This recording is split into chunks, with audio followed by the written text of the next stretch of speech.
Hai, saya El, dan ini adalah Talk Computer episode ke-20, Fenomena Fans Fanatik Konten Horor Settingan.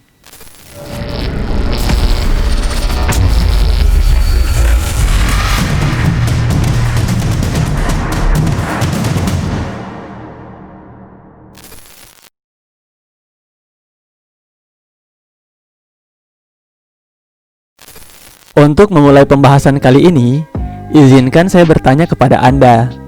Kira-kira, mengapa saat ini banyak YouTuber yang membahas tentang YouTuber horor settingan? Hah? Apa? Iri? Dengki? Pansos? Pret? Saya beritahu satu hal sederhana.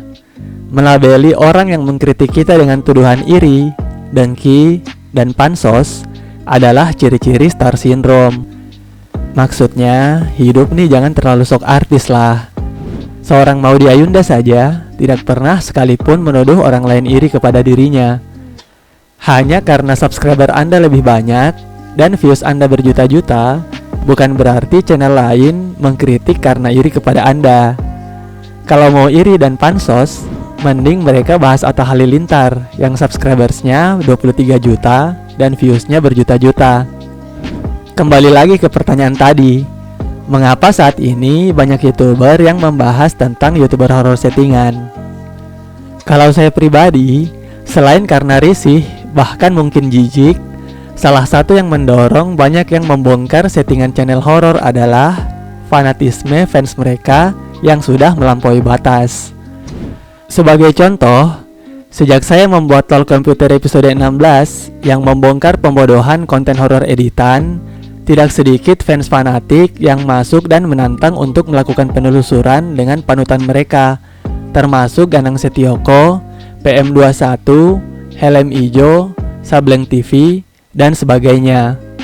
Selain Pace Komputer, ternyata fans fanatik yang liar ini juga bertebaran di channel-channel YouTube lain. Silakan Anda buka channel-channel seperti Explore Mystic, Pasti Mudah, Ucu Channel, bahkan Wakringga. Saya jamin Anda akan menemukan komentar-komentar liar fans fanatik konten horor settingan. Yang jadi masalah adalah komentar-komentar fans fanatik ini selain diisi dengan makian yang luar biasa, juga mencerminkan bahwa mereka memang mempercayai video yang dibuat panutannya. Bagi saya, jika suatu channel adalah cerminan orang tua, maka subscriber adalah anak-anaknya. Anda selaku orang tua seharusnya tidak perlu kaget kalau seseorang membahas tentang Anda. Salahkanlah anak-anak Anda yang sibuk maki-maki di rumah orang dan nantang-nantang mewakili Anda.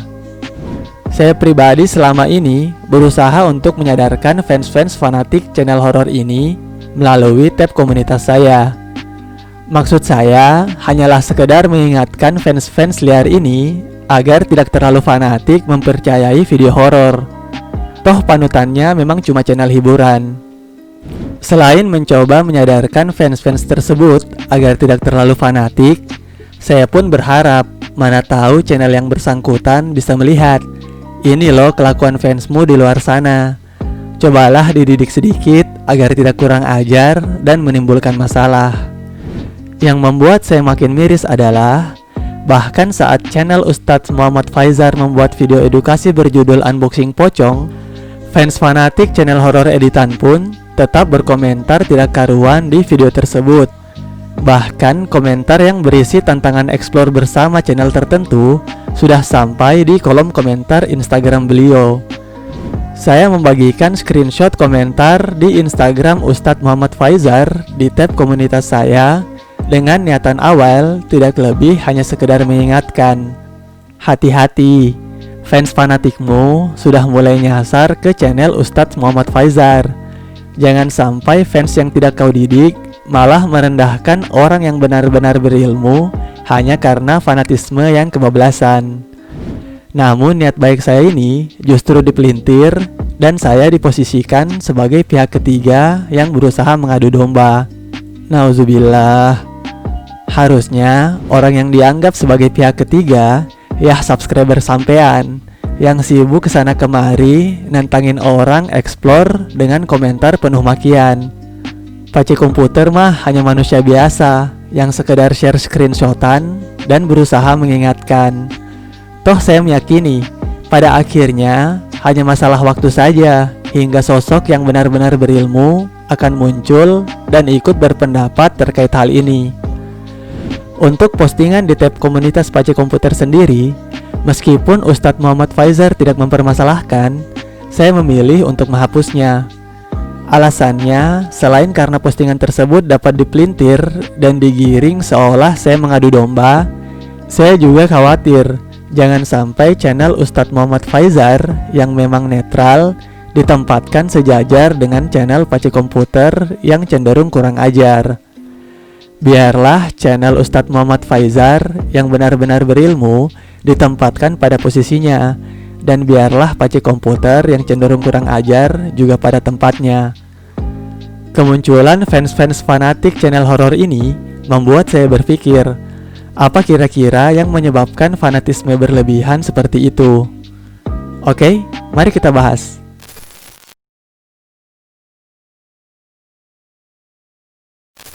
Penyebab pertama, mayoritas penonton menggunakan smartphone. Tidak dapat dipungkiri, saat ini kebanyakan orang menonton YouTube menggunakan smartphone. Dan kebanyakan YouTuber horor settingan selalu menggunakan tameng bahwa mereka sudah mencantumkan di deskripsi terkait video yang mereka buat hanyalah untuk menghibur atau hiburan dan bukan untuk diperdebatkan. Tapi kita semua tahu bahwa jika menonton YouTube menggunakan smartphone, deskripsi tidak akan muncul kecuali kita mengklik judul video tersebut. Bisa jadi kebanyakan fans fanatik yang meyakini videonya asli karena memang tidak pernah sekalipun membaca deskripsinya. Terlebih penonton bocah yang memang tidak hobi membaca. Sedangkan untuk saya yang menonton video menggunakan komputer sekalipun, terkadang tidak melihat kalimat tameng tersebut karena memang ditempatkan di deskripsi bagian bawah dan tidak kelihatan kecuali kita mengklik pilihan show more. Deskripsi video horor editan itu seperti komposisi yang ada pada bungkusan produk mie instan. Hanya manusia-manusia terpilih yang peduli untuk membacanya. Penyebab kedua, kalimat deskripsi yang cenderung multitafsir. Hanya dengan mencantumkan kata-kata video ini untuk hiburan dan bukan untuk diperdebatkan, tidak serta-merta membuat penonton menjadi paham. Jika saya atau orang tertentu yang menonton saat membaca deskripsi tersebut pasti akan langsung paham. Namun bisa jadi fans fanatik yang percaya justru menafsirkan bahwa videonya memang hiburan, tapi penampakannya tetap sungguhan. Bisa jadi yang mereka anggap hiburan menurut deskripsi adalah aksi mengerjain makhluk halus ataupun aktor di dalam video, sedangkan penampakan makhluk halusnya tetap dianggap sungguhan. Penyebab ketiga, fans fanatik yang awam dengan dunia editing video. Hal ini adalah rentetan berikutnya setelah gagal paham terkait konsep hiburan dan settingan melalui deskripsi. Tidak dapat dipungkiri, saat ini banyak penonton YouTube yang familiar dengan smartphone namun awam dengan teknologi komputer. Jika yang menonton adalah orang-orang yang terbiasa dengan dunia pengeditan video, tentu hanya dengan melihat sekali akan langsung paham bahwa video horor tersebut hanya settingan dan sudah melalui proses pengeditan. Tapi bagi fans fanatik yang awam, bisa jadi mereka berpikir hanya film Hollywood yang bisa direkayasa. Mereka tidak paham bahwa hanya bermodalkan komputer dan aplikasi edit video, membuat pocong dan kuntilanak menghilang hanyalah perkara mudah. Penyebab keempat, kemunculan sosok-sosok yang memperkuat kepercayaan. Belakangan, jika Anda perhatikan, YouTuber horor editan mulai menggunakan konsep drama permusuhan. Entah dihadirkan sosok haters yang menantang pembuktian lah, sosok dukun yang ingin berduel lah, bahkan sempat ada sosok ustadz yang dihadirkan. Tentu saja endingnya selalu dimenangkan oleh YouTuber horor editan tersebut. Konsep ini dianggap efektif menarik penonton, sehingga tidak sedikit YouTuber horor editan lain yang mengikuti konsep ini. Karena selalu berhasil menghadapi musuh-musuhnya, fans dengan ciri-ciri yang sudah saya jelaskan sebelumnya akan semakin percaya. Fans-fans ini kemudian akan melupakan hal paling mendasar, yakni haters, dukun, dan yang lainnya bisa saja merupakan aktor suruhan channel horor tersebut yang sudah dilatih dan siap berakting di depan kamera. Terkait sosok haters yang hadir dalam video YouTuber horor editan, pernah ada yang berhasil mengungkap bahwa ternyata di balik layar, haters tersebut justru merupakan teman akrab YouTuber horor tersebut. Saya pribadi menganggap tidak ada yang salah dengan menggunakan teman, keluarga, bahkan tetangga menjadi aktor dalam video kita. Dan sebenarnya tidak perlu baper juga saat ada yang berhasil mengungkap identitas asli haters tersebut. Toh kembali lagi, kan katanya videonya memang hanya untuk hiburan. Mau pemeran hatersnya teman sendiri kek, mau diperankan mau diayunda kek, harusnya tidak ada masalah kan? Harusnya pemilik channel horor tersebut tidak boleh egois. Masa maunya terkenal sendiri? Harusnya teman yang punya bakat aktor juga sekalian dipromosikan. Mana tahu channel horor editan lain juga butuh pemeran haters tambahan. Kan jadinya bisa dicantumkan di lamaran kerja bahwa pengalamannya sempat bekerja sebagai pemeran haters di channel Joko. Saya pribadi sangat yakin bahwa pemeran haters tersebut sangat berterima kasih dengan channel yang sempat mengungkap identitasnya sekaligus mempromosikan dirinya sebagai aktor. Penyebab kelima, video-video kontroversi yang di-private atau dihapus. Sudah menjadi rumus dasar YouTuber horor editan, jika ada video yang terbongkar settingannya, biasanya akan dinonaktifkan kolom komentarnya hingga videonya disembunyikan. Hal ini tentu saja bertujuan untuk menghapus jejak agar fans fanatiknya tidak menemukan kesalahan dan tetap percaya kepada video yang disajikan. Meski demikian, jejak digital adalah salah satu hal yang sangat susah untuk dihilangkan. Tidak sedikit YouTuber yang membuat video untuk memperlihatkan kesalahan-kesalahan dalam produksi video horor editan.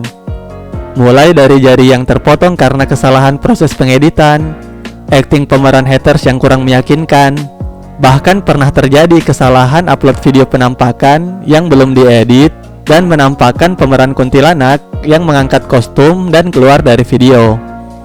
Yang saya herankan adalah saat ada yang membahas settingan di balik video tersebut, mengapa langsung panik? Bahkan 1001 cara dilakukan untuk menutupi kesalahannya.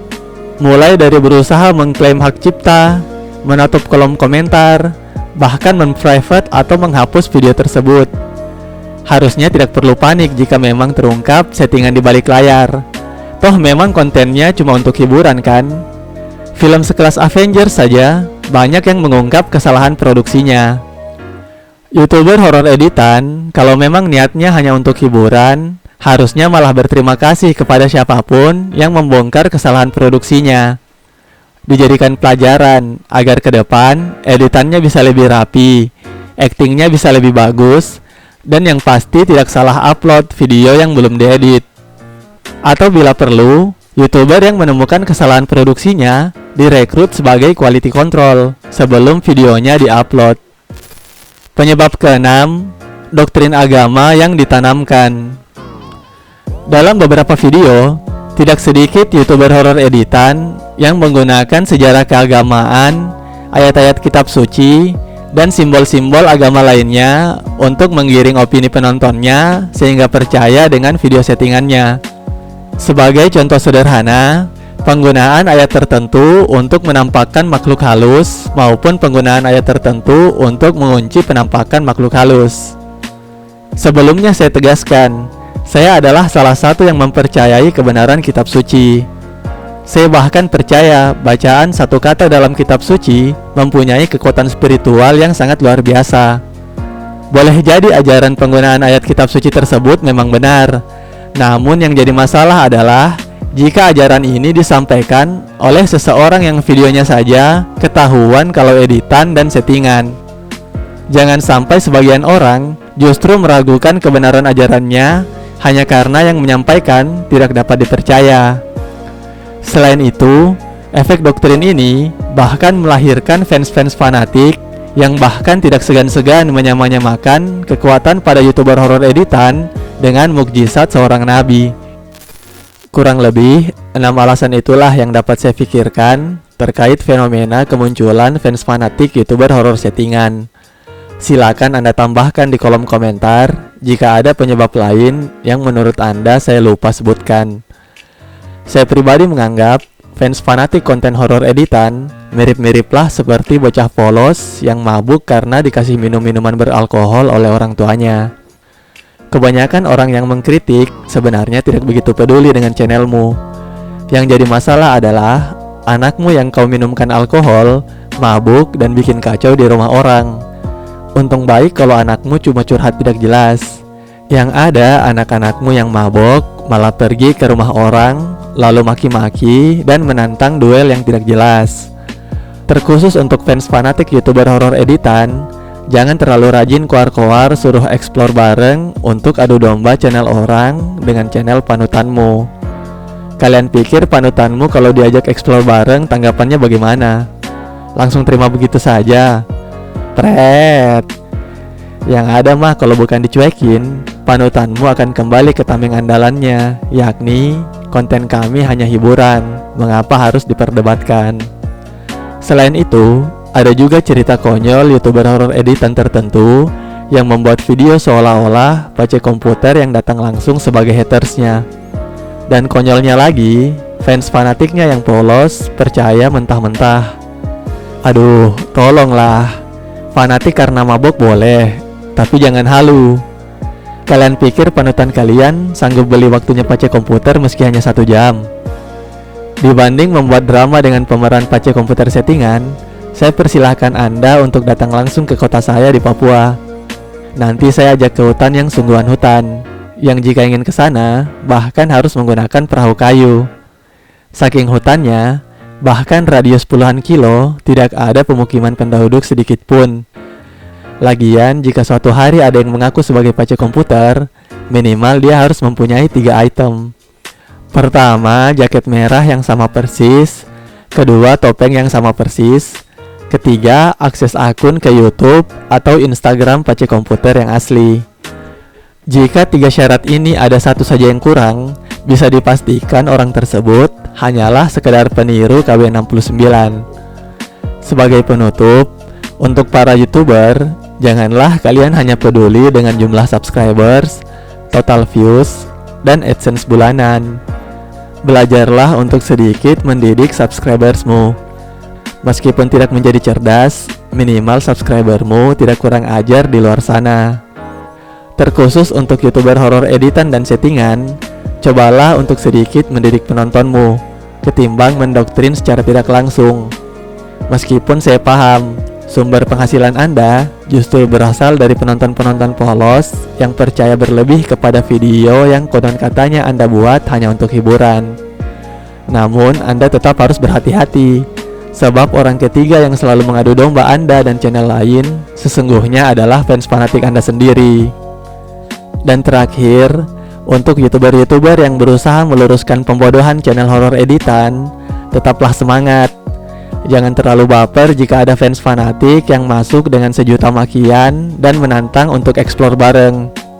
Toh pada akhirnya, fans fanatik tersebut tidak lebih dari seorang bocah yang lagi mabok dan tidak dipedulikan oleh orang tuanya. Bersyukurlah kalian diberi nalar lebih untuk memahami deskripsi video yang multitafsir.